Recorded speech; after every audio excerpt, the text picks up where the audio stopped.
There's this viral video that you can no longer find on the internet. It was described by its millions of viewers as being disturbing, psychological torture, and way too far. But we decided to bring it back to the internet. It's gonna be alright, dude. It's gonna be alright. What? No. By turning it into a film. Everything No.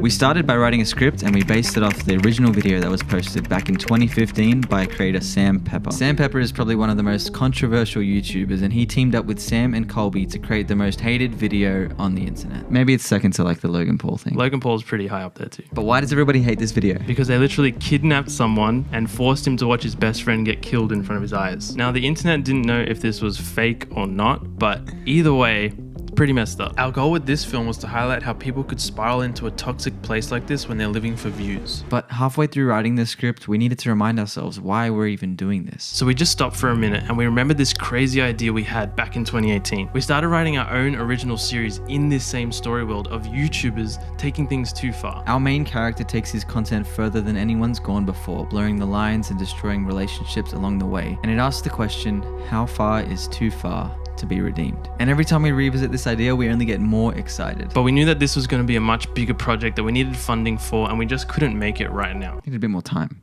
A little bit more time. Then we realized that this Sam Pepper short film actually works as a perfect proof of concept to get this big project made. If we can't nail making this short film, then we can't make our bigger dream a reality. So we needed to prove it to ourselves.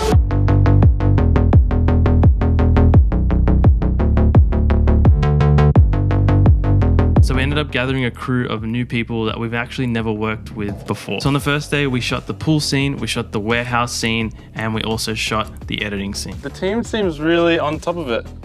Probably everyone's a bit better than me at being on top of things, so I gotta keep up. But even on the first day, after seeing some of the shots we created, we were just getting so pumped up that we were definitely on the right track. Awesome. Oscars for that. Okay, cut. That was awesome, bro. That was it. We're going really good. That garage scene was awesome. We nailed it, but we are running a bit behind schedule. So we're rushing off to do the next scene. I felt nervous having other people like rely on us. Normally we just film us two sometimes. Literally. Rolling, sound, speed, action. It's kind of like, if this short film is lame, we've wasted their time. How we going? Feeling pretty frazzled. And even just making sure that the environment on set was fun and people were enjoying themselves. Which is hard to do when you have no money and you have to work really fast. It's like in Emperor's New Groove, like, I got turned into a cow, can I go home? Cut, that's it, that's awesome, that's good stuff. Okay, so we're done for today. And we left the hardest part till last, which was shooting the kidnapping scene that we shot at night. Why was this so hard? Because a night scene is like, brings up a whole new different set of problems. Just about to shoot day 2. We're doing a street night shoot, so it's a bit hectic. We've got to figure out lighting. We want to get a smoke machine, and we've only got till midnight. We are just really scrambling to start, but we do have water.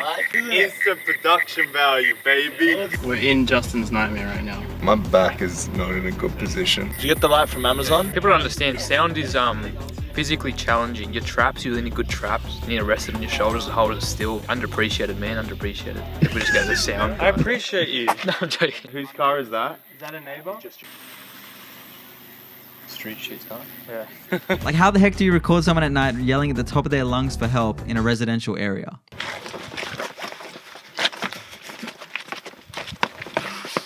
You don't. Come to the middle of nowhere on another day to record it. Hey! Get off me! So back to the shoot day, we planned to finish at midnight. 12:22. The shoot should have ended by now. I actually have a meeting in 20 minutes. But we actually ended up finishing at 3 a.m. just to get all the shots. What's the time, Harry? What is it, 2:30? And I'm upside down in the car. And as soon as we finished, we were like, oh my gosh, we did it. Cut. That is a wrap, we're done. Let's go, let's back up. But then it came to the edit.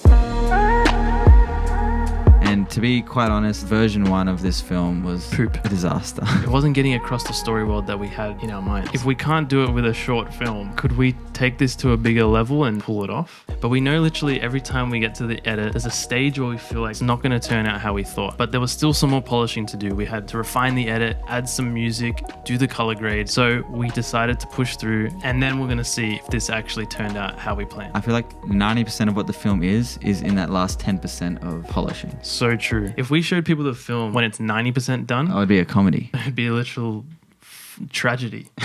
So we both decided to be brutal. We went back to the edit and nitpicked every little frame until we started seeing this thing emerge and come to life. And one of the things that took it to the next level was the music. Music can like make or break the tone of the film. And if you're a filmmaker or creator, this isn't a sponsored video, but we love to use MusicBed. And if you do want to support us, you can actually use our affiliate link if you're going to sign up. The link's in the description. So after finalizing the music and finishing the color grade, me and Kurt sat down to watch it for the first time. And it was a completely different experience. This was like an actual film that we're proud of. Yeah. And you know what? It reminded us exactly of why we were so excited to create that bigger project. It felt like we actually achieved what we were going for. We created this story world that we've been dreaming of since 2018. And it meant that we could take this to the next level. But now all we need to know is if you guys liked it. So right now, click on Just a Prank and leave a comment of exactly what you thought. And make sure you subscribe to follow our journey to making this big project come to life.